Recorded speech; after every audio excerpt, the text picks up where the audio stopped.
Welcome to the STARS program, seniors taking active roles in society. And now, here's your host, Anita Finley. Well, we're going to talk medicine today, and medicine's important because everybody has to get all dressed up. Sometimes people go to the beauty salon, they do everything, get dressed up just to go to their physician. And I can understand why they would do that because they don't have anything else to do if they're retired. But it's very important because it really sets the tone and the day. And so I want to introduce you to Sharon Sabaitue, who is she's with Primary Care Physicians of Florida. And she's a nurse practitioner. So welcome to our show, Sharon. Thank you, Miss Anita, for having us here. We're very excited. Yeah, it's interesting because I thought I would ask you first, and we don't have a lot of time, but as a nurse practitioner, It's something that's very sensitive that I notice with nurse practitioners. Not that I don't love doctors, but you certainly want to be what you are. I do.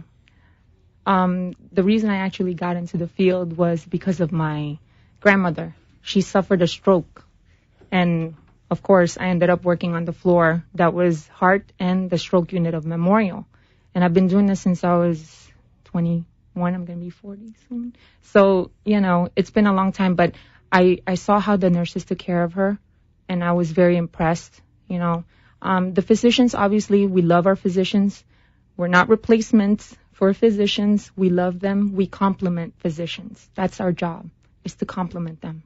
Right? You do a good job doing that. I know You know so much, and that's great. And tell me a little bit about Primary Care Physicians of Florida. Well, Primary Care Physicians of Florida, we have 13 locations. We have 27 providers. That's a lot. A lot? Yes, a lot. We specialize in geriatric medicine, internal, family medicine. We have our in-house pharmacy, which not every locations will have it, but I mean, not all primary cares will have that, but we do have that. Stands out from every other place that, that provides the Saturday hours. We have free transportation. Wait, let's go back. You have Saturday hours. Yes, we do. That's very important to say that. It is. Saturday hours, and we have on call 24/7. Like this week, I'm on call. So anytime you call the practice after 5 o'clock, you get me. So they're not going to say, is an emergency, go to 911? No. Well, certain No, things. I know, but there's someone there to talk to, right? Yes. So people don't have to go to these emergency clinics. No. And usually the people that call, they call for advice. Should I do this? Or, I was thinking about going to the hospital, but I'm like, but why? What is the problem? And I ask them, and it's most of the time, it's things that we can fix within 5 minutes. And I'm like, listen, I'm going to schedule you tomorrow. You're going to come see me. But in the meantime, I'm going to give you this medicine, just to kind of get over for that night so they're not panicking, But so we have that. And sounds like patient care is utmost it's a first, to you. Yes, for us. It's really important. And quality. We provide great quality. And when we say primary care, tell me what the difference, will you, please, of primary care, or they're different, they're physicians who are family physicians. Yes. And tell me what the difference is. So primary care, it's just the name, right? But basically, any of our physicians, or most of our physicians, can see patients that are from teenage years to geriatric. Like I specialize in adults and geriatrics. So, we have most of our MPs are family MPs, so they can see young kids up to 12 years old, 13, 14. We don't try to see babies, though. We stay away from that. That's of course, it's very select. All right, so I want to ask you about what are the elders coming in with mostly? What are you seeing in your practice? We see a lot of chronic conditions like hypertension. That's a big one. Diabetes. Those are really big issues. What do you do for hypertension? Well, we manage their care, make sure that their blood pressures are well controlled and they're taking the medications that they're supposed to be on. Instead of having our patients who, I was telling Leonie outside actually that, our patients, I'm not the boss. You're the boss. You're the patient. You tell me what you need. And we manage that care together. I'm not going to tell you, hey, you have to take this medication or else. No, I'm not going to scare you into doing that. I'm going to help you accept that you need to take the medications and make sure that it's well controlled. For diabetes, we give them, insulins, medications, but a lot of the times we manage their care. We have them come back. especially starting new medications. And patients tend to stop medications in the middle of treatment. I don't like that, right? Yeah, I know. And I usually bring them back in 2 weeks because I don't want them to go further and they already, stop the medication, which it's going to not help them in the end, So I bring them back in 2 weeks and I discuss again. Make sure you tell me, what are your concerns? Why do you not want to take this medicine? And most of the time it's just fear, fear of, okay, when I read this thing, the pamphlet says this and that. And I'm like, listen, let's not be Google. Let's not Google everything, okay? Because they have to put those package inserts because that happened maybe 1 out of 100,000 people, they have to. It's for safety purposes. But after they usually talk to me or one of our physicians, they're good. And then they, they're calm, and it's like, okay. I'm like, listen, if you feel like you're wavering, make sure you come back, okay? Because we need to discuss this stuff. Yeah, it's funny. I have a wonderful pet, and I have him on medication. And I read that information. Yes. I thought, I'm going to stop, but he's doing so well, so I didn't stop. But you're right. Yes. But that's why you're there. Yes. So when someone comes in, don't you, especially if an older adult, would you not like them to bring someone with them so that you have somebody that can listen to? Most of them are really pretty. They're within their right mind. So I have a 96-year-old, and the only reason she stopped driving was because of her age. She is totally with it. Like, if you ask her medical condition, she will tell you. She has better memory than me. And she's 96. Okay? So, these patients, when we provide also, home care and things like that for those geriatric patients that do need the assistance. Yeah, I wanted to ask you that. So yes. You find people yes. to help them, and then you monitor it that way? Yes. And we have some that they go to the houses for the patients, especially if it's really precarious, especially if their condition is, we think it might get worse. So I'm like, no, you got to go to the patient's house and you go see them 2 or 3 visits, and then they come back to us so that way they feel secure, that they're not left alone. Because a lot of the geriatrics are by themselves, right? Yes. So my other question to you is, it seems that the most serious problem are falls. Yes. That is a big one. What do you advise for people who you're afraid could fall? Well, the usual stuff is in make sure that it's a well-lit area. You don't have rugs. Make sure the corners, try not to have too many sharp corners. But we usually send also aids and things, like you need a walker. If I see them, I'm seeing them walk into the office. So I'm already assessing them. Okay, that person's going to need something, and a lot of them are very independent. So they don't want to be told that you need to use a walker.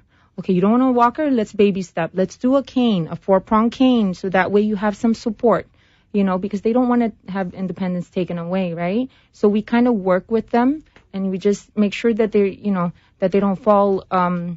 But also the medications are very important. We watch their medications because certain medications are not for the geriatric population, or they're high risk for making the patients fall. So those are the medications we really look at and take away. Maybe you don't need to be on this medication.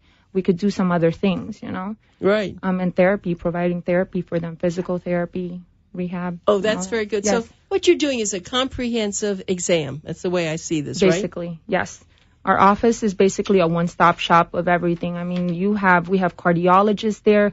We have the audiology. We have our surgeon, pulmonology's on board. We have a list. Well, let me then tell everybody a phone number. So if you would like to go to Primary Care Physicians of Florida, call 954-983-9191. Remember, this is Pencil Talk Radio. Write it down. Put it in a notebook so you have it. Set up an appointment. And I know that you're located all over South Florida, so yes. they'll call that number, and then they'll find a center close to them, right? Yes. Again, 954-983-9191. And our guest is Sharon Sabaitue.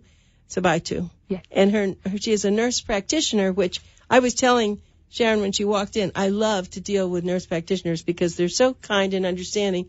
They're way above what a nurse would do, but they don't quite have that MD diploma. But I know many of them know just as much as the doctor that I went to. Yeah. And sometimes I insulted the doctor, said, I don't want to see you. I want to see the nurse practitioner because that's great. So you, it looks like you really love what you do. I do. Is it hard for you, and I've asked this of other doctors like you, when someone that you've cared about, like this, for instance, this 95-year-old, and he passes, or she, you said, she passes away? I had a patient that I saw for a whole year, every week, and he passed away in December.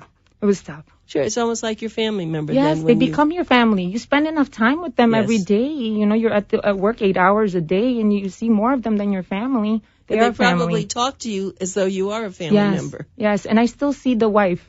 So, you know, and I see the best thing about primary is I don't only see you. I see your husband, your son, your daughter, you know, I see patients all the way from Orlando that come down and see us, you know, twice a year because they don't want to switch providers. They don't want to change physicians because we've treated them so well, you know, so. Yeah, just keep doing that. That's great. Yes. So if someone needs a podiatrist or they need, as you said, dermatologist, you refer them to people? Are they in your actual practice or you refer them out? Yes, they are. These specialties, audiology, cardiology, dental, nephrology, general surgeon. So someone comes to your center and they're in the right center. Yes, they're in the center. We have an imaging place right next to our main location in Taft. So if we need mammograms, everything, we have it. At our other location, we have the in-house pharmacy. And they deliver to the house. So you don't have to wait. You know how these pharmacies, you have to, I'll go there in like 15 minutes. No, we'll take it to your house so you don't have to wait. You go home and get some rest. You know, you have other things to do. You're a busy person, right? You don't want to be waiting at the pharmacy. That's really wonderful that you do that. So I think what you told us is that you are open on Saturdays. Yes, open on Saturdays. And what are your hours actually all day? Saturdays are all day. Well, during the week it's 8 to 5. And Saturdays it's 9 to 3. And then, obviously the on-call 24/7. So that's basically you're going to have somebody on the phone if you need us. And you said that you have 13 locations? 13 locations and 27 providers. Oh, my heavens. That is really a wonderful thing. So it's a good blend of people. Yeah, it is. Primary care physicians of Florida. And how long have you been, you're very young, but no. How long have you been practicing? I've been practicing in nursing for 16 years now. And why did you get into it? Well, because of my grandmother about the stroke and how I saw and really honestly, I used to work for Kaplan a long time ago. Oh, you did? And I used to see the physicians there because they used to take the USMLE and they had all these steps. And I was like, Mom, because my mom's a nurse. I had no choice. So basically, I had no choice. Okay. You know, my mom's a nurse. All her sisters are nurses. My dad's side, they're all physicians. So it was either or. I was destined to be one of them. But the nurse became because it was quicker. I needed to help my parents, you know, when we came here. So it was the quickest way to help aid in that. But I would never change it. It's what I love and it's what I do. And I always ask, whether it's a physician or someone in the health field, what advice, I don't have a lot of time, but what advice would you give someone, let's say, we'll try lose weight. What would you say if someone comes in and they want to lose weight? Do you have a couple of tips for them? I do. Actually, I had a perfect example. My patient who's in her 40s is telling me, and she looks really healthy. She's like, I cannot lose weight. I gave her a diet plan, cut out the carbs. You have to cut out the carbs. And I gave her a list of things that she can have, vegetables. Let's go back to that. So what carbs was she supposed to cut out? What are carbs? Carbs are like potatoes, pastas, breads, rice. Those are the culprits, right? So anything you eat, a lot of those, you're going to get bloated and you're going to gain weight. Okay. So I told her to take all of that. In 2 weeks, she lost 10 pounds when she hasn't lost 10 pounds. No kidding. I'm serious. And I still see her and she's maintained it very well. Well, thank you very much. That was really wonderful. We're so happy that you were here with us, and we look forward to seeing you again, seeing you at the expo. Thank you so much. Yes, thank you.